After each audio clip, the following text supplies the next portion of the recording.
Jie viską atmetinėja, visus argumentus jie atmetinėja. Taip. Tai yra absoliučiai šališka, bet jie pareiškia, kad nenusišalina. Po mano prašymo pareiškia, kad nenusišalina. Dabar tokį patį prašymą pareiškia gynėjas, kadangi iš visų jų argumentų yra akivaizdžiai matoma, jog procesas yra šališkas, absoliučiai šališkas. Pažeidė procedūras, tas. Nu, bet jiems nerūpi.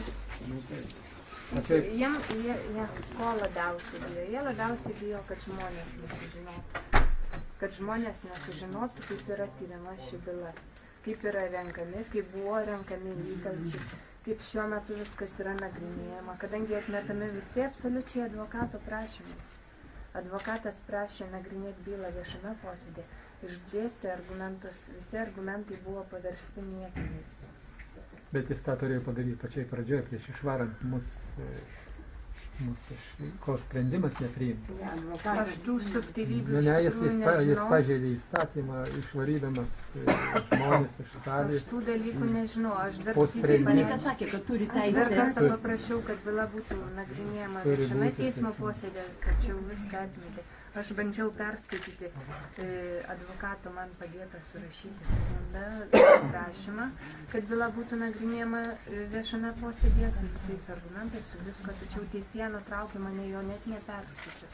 Sakė, jog šį prašymą turi ir net nenorėjo pilnai išklausyti, ką aš norėjau pasakyti. Nu, turbūt akivaizdus toks nusiteikimas. Taip, atmetė prašymą sudaryti mano ir Magmadovo bylas, kadangi atseit pas juos dar neprasidėjęs teisminis tyrimas, vyksta iki šiol iki teisminis.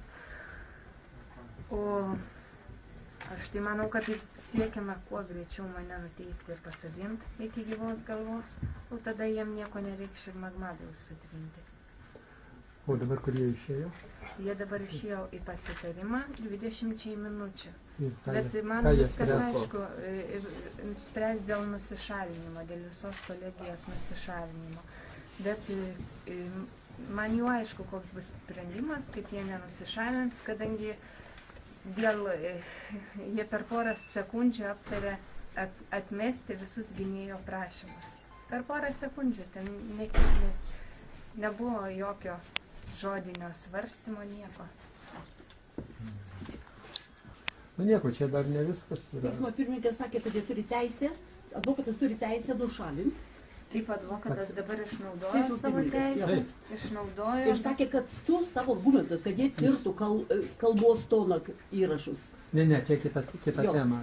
Bet jie pažeidžia. Viena aiškia Klaipėdoje, kita aiškia. Ne ta tema.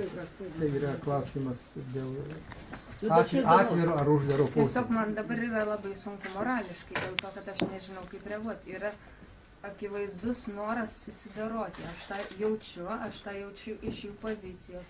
Prokuroras net nesistengia savo argumentų taip pagrysti, taip, būtent pagrysti jis nesistengia. Teisėjas visus jo argumentus priima kaip užtikrus, o mūsiškių net nesiklauso. Ar vienas teisėjas, ar visi kalba? Visi, ne, kalba pagrindė švedienį, jie apsitarė tarpusavyje, bet kalba ir veda posėdį švedienį.